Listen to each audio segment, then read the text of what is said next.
Hello, Scorpio. Welcome to the Plaid Sheep Oracle. We begin today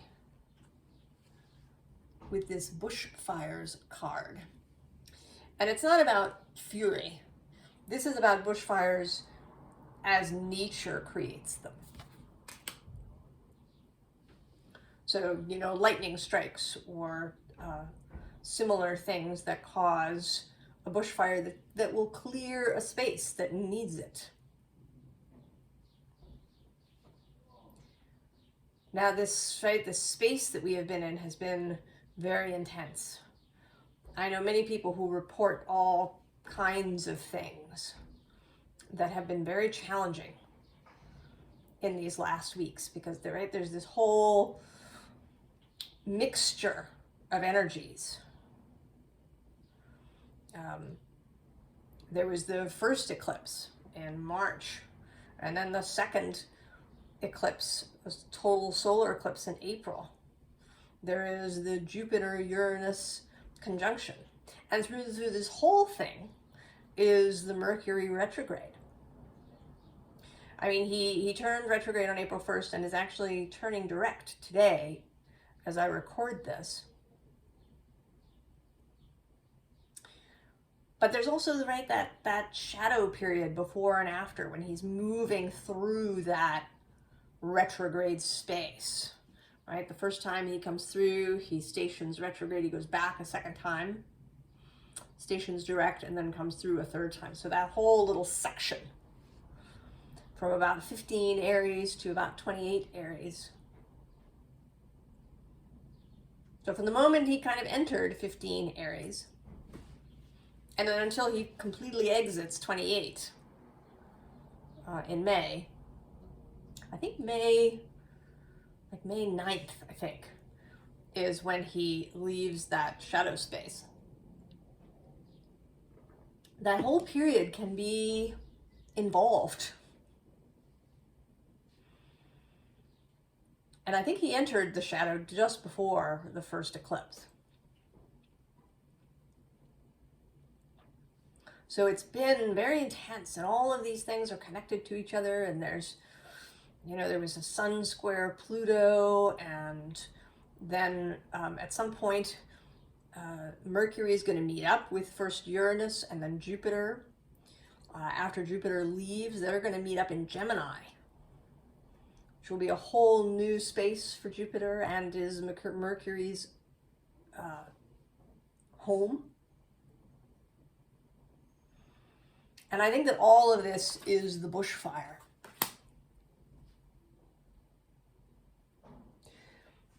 And it may be, for coming through your sign, because we did also just have this Scorpio full moon. And that was also very intense. I didn't even name that in that grouping.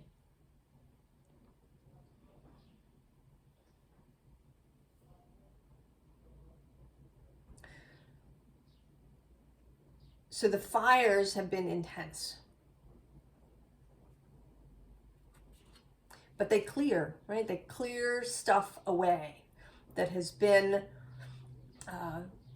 blocking us, that has been confusing us, that has been covering things up, that has been an obstacle.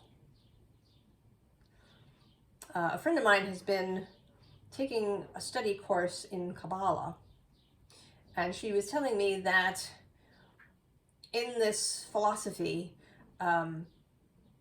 Passover, first of all, is a time that's really great for releasing things, particularly big fears.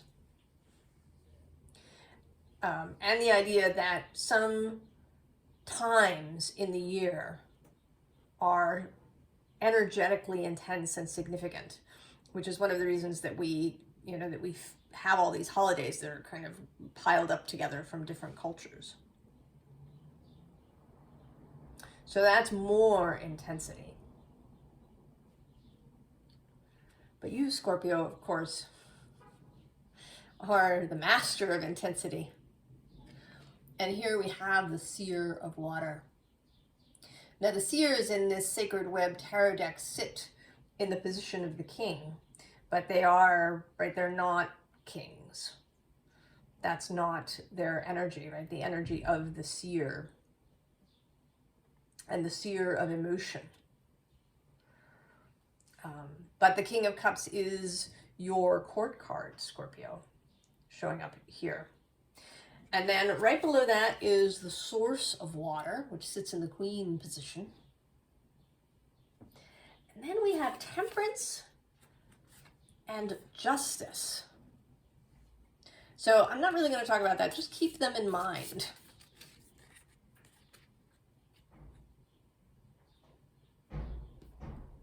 The bottom of the deck is the Four of Air.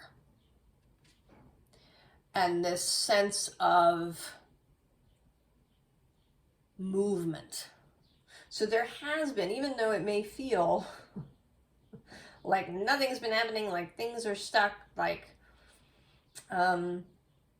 maybe you've been trying to move forward, but the brake is on somehow and you can't take it off.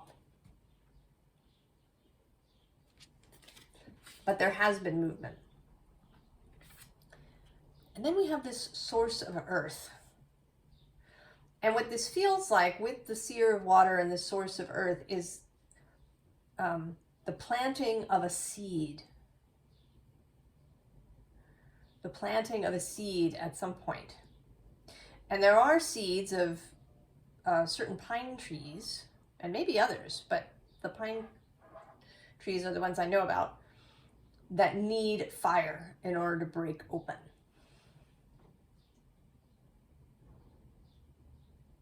I sometimes think, right, that nature planned these things just so we'd have these metaphors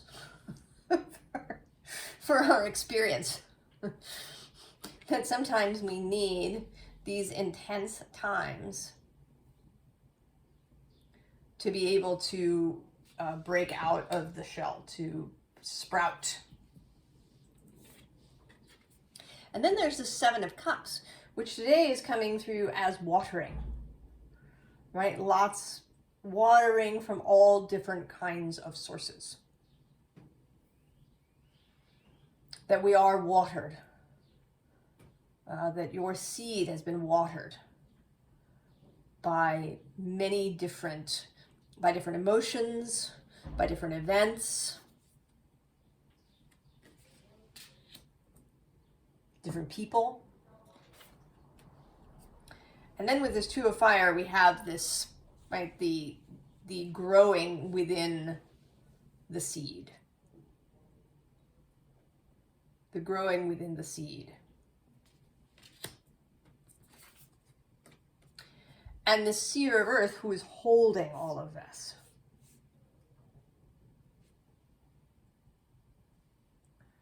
The earth herself and your earth. We don't really talk about that when we talk about astrology. We don't talk about the earth. Because that's where we see everything from. We're all standing on the earth looking out.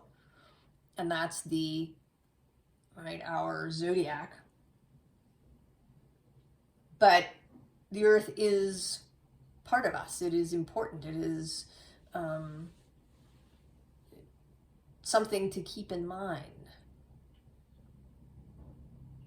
Is the earth.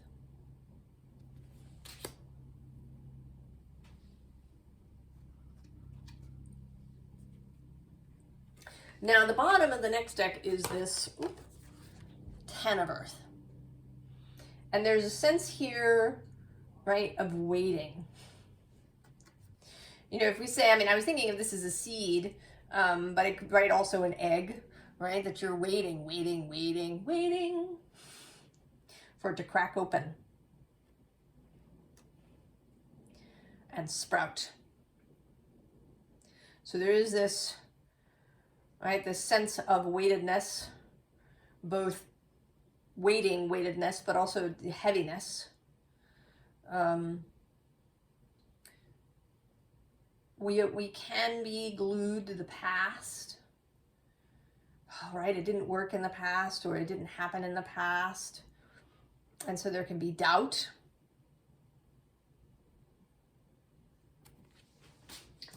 But then at the top of the deck, we have this Four of Earth, right? This opening up right here in her hands. And then closer up. I want to say that she has handed it to you, that this is you, right? Transformation, this is your card, Scorpio. Death in this deck. And that the earth herself, right, or the earth aspect of you, the earth within you, within your chart, within you, has just handed you this glowing new phoenix.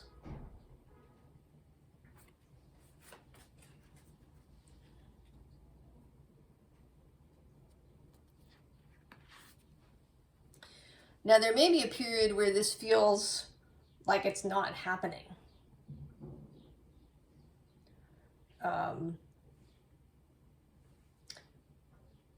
Right? You're, again, the waiting.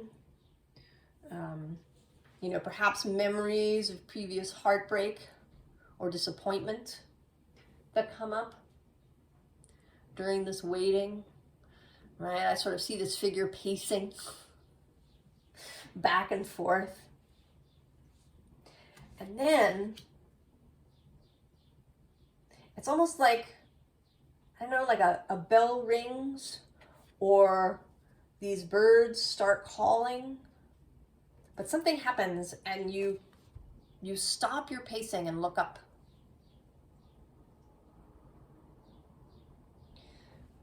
And in that same moment, you also,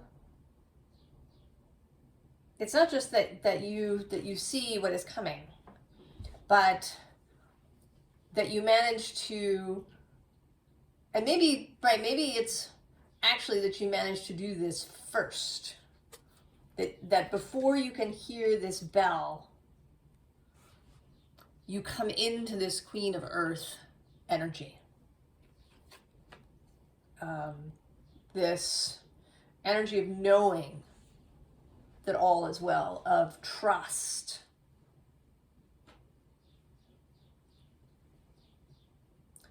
of openness, of receptivity. And then you hear the bell or the bird song that alerts you to the thing coming out and sprouting.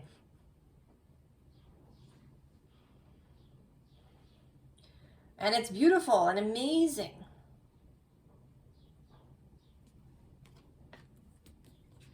Right? It's a whole clarion call. Right? You sort of, right, you're here, you manage to get yourself into this Queen of Earth state of self and mind. You turn away from the pacing and the past. And then you hear the call that the seed is sprouting.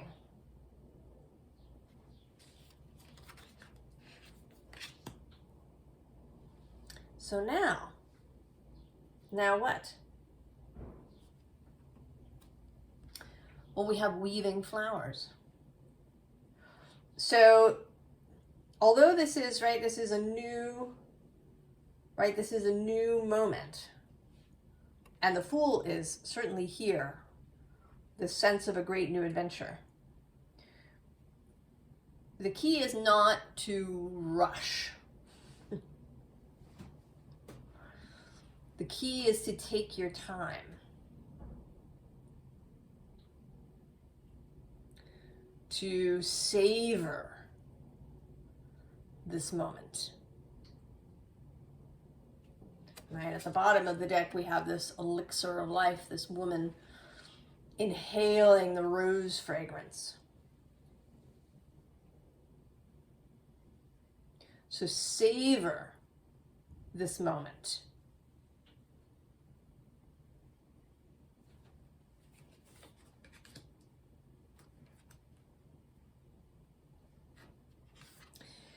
And also that there's going to be, right, that this isn't everything all at once, right? This is just the first sprouting.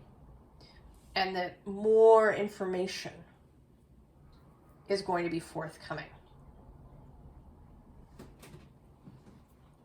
And it makes sense, right? If we're feeling this now, as Mercury turns direct and we start to move forward and there's this sense of the sprouting, there is still a bit of time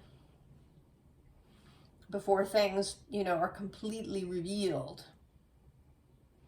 And then there will be Mercury's meeting with Uranus in May, later in May, and then he meets with Jupiter in June. And then he will actually meet with the Sun as well. If you watched my Mercury Kazumi reading, there's going to be another Mercury Kazumi on June 14th. And I think he meets Jupiter first. And then he meets the Sun. Although I'm not 100% sure. But there's revelations that are yet to come. So you're not going to run out. You're going to take the time. Right here with this journey. Right? This is again, this is not a speedy kind of animal that she would be taking a journey on. There's taking time, assessing, savoring, gathering. I sort of feel with this protective nest, right, that there's a gathering of information. Maybe a gathering even of experiences that you're going to have over the next weeks. And then there's this bloom. So I see this, right, as a little sprout. First, just a little cotyledon, and then it begins to grow. And then eventually, right, there's little buds form, and then there's a bloom.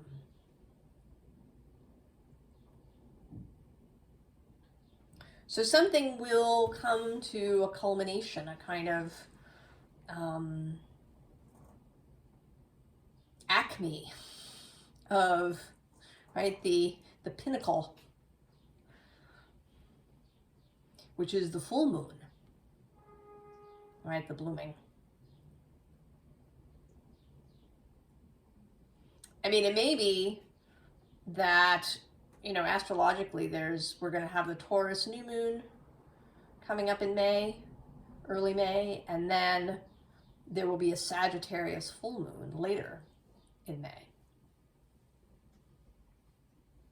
So it could be that whole cycle, or it could even be several moon cycles.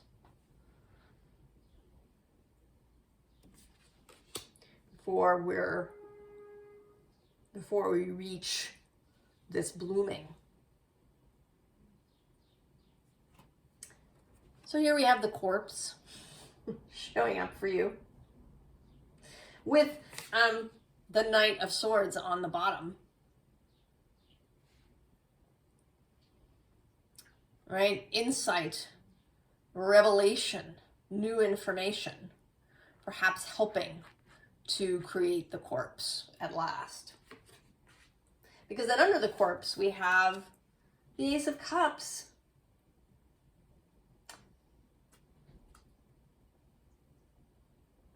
And then actually, kind of in a repeat message, right? So there's the corpse, the thing we want to leave behind, that we want to release. And then the Ace of Cups, what we want to embrace. And then we have this Four of Pentacles with this laboring kind of energy. And then right below that are you, again, as the King of Cups. So embracing this much fuller, more generous, more open energy than this very laboring, perhaps burying your wealth. And what's wanted here, right, is this, right, this cup openness. And then there's the Ace of Swords, completely new after, right? The corpse is done, the Ten of Swords is done, and we get the new Ace. Moving forward with that greater clarity because you took your time. Because you didn't rush out, because you didn't, pull that tiny little seedling out before it was fully established.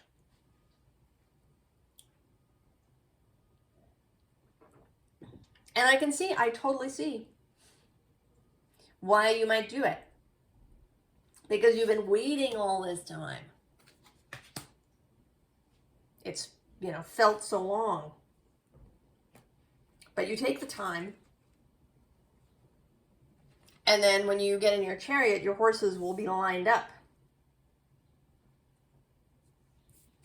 Right? Because you take the time, your phoenix rising will be ready to go, right? You don't want the phoenix to try and fly too soon. You want the new phoenix to be fully formed post the fire before the phoenix rises. Right? That's what leads to this 10 of Pentacles, to a bountiful harvest, is when we allow it to grow rather than pulling it out too soon because we're just so fed up or impatient, right? The Queen of Earth knows that it's appropriate to give things time to grow, to mature until they're ready. Advice, we've already had some, but we get the Empress, the pregnant Empress, yes. And below her, at the bottom, rather, I should say, at the bottom of the deck, is the Seven of Cups. Right? This watering with all these different things, which, can be you dreaming, examining different possibilities, really taking the time to go over things for yourself, to explore, right? To explore all these different cups and visions. Maybe to think about how they go together, that you don't, maybe you don't have to choose just one cup. Maybe you can choose all the cups if there's a synergy between them.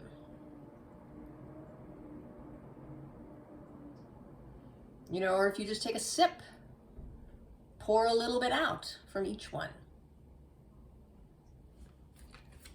That there is nutrition in each cup. And then we get the Chariot,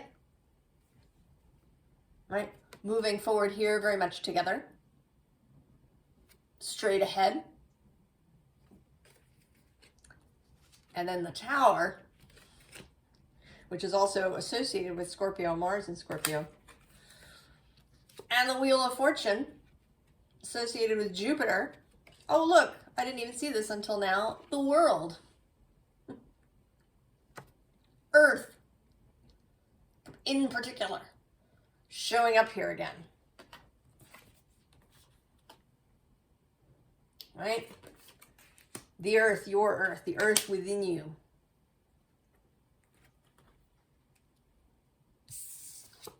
So then we have the Page of Wands. Freshness, lightness, a willingness to learn, beginner's mind, a willingness to go on an adventure. Right? And you're not alone here. You've got your dog companion, and there's this kind of pleased looking lion statue behind you.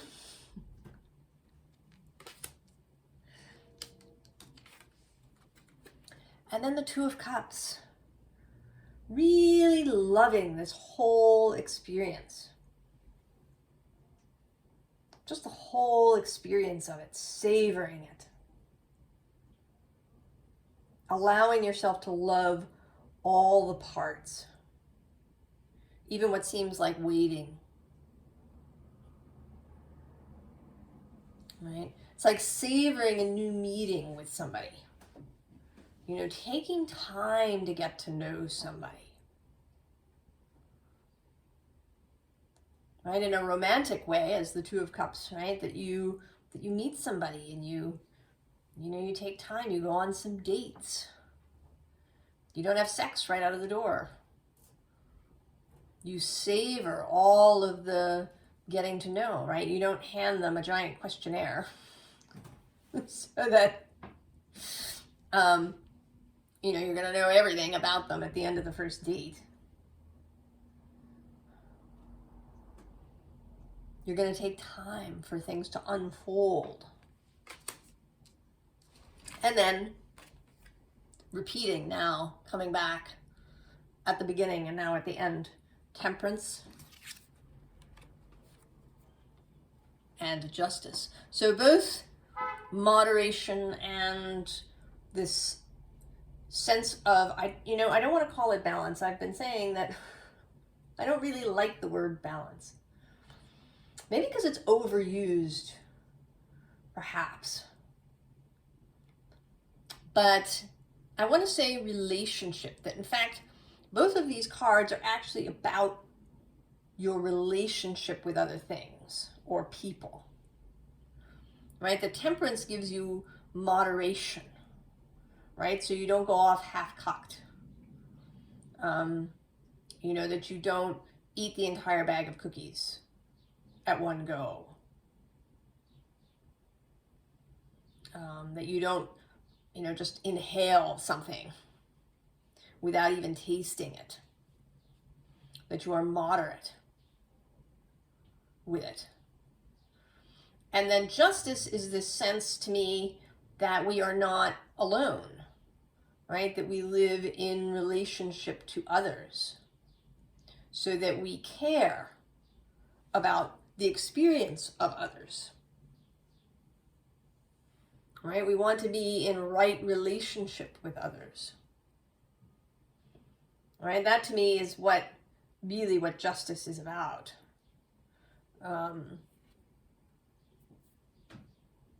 This sense of the scales, right, that come, I think, perhaps from Egyptian mythology, and this idea that when you die, your heart is weighed against a feather of Ma'at, the vulture goddess, who is, right, she's not actually about man's justice. She's not about human laws.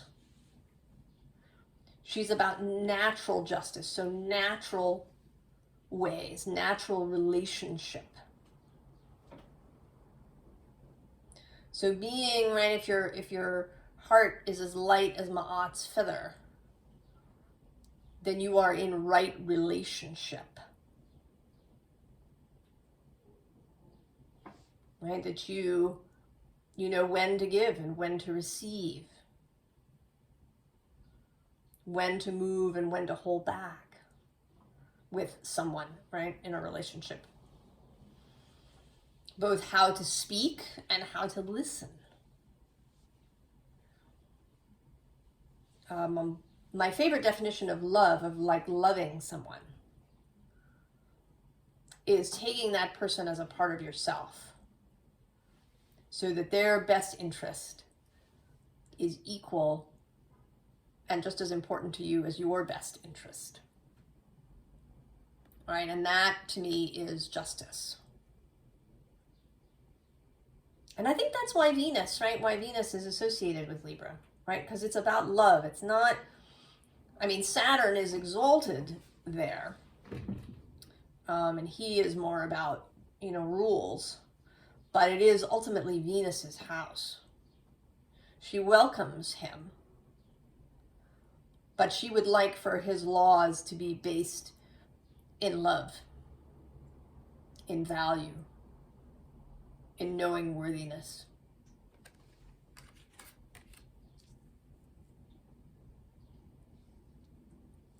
Scorpio.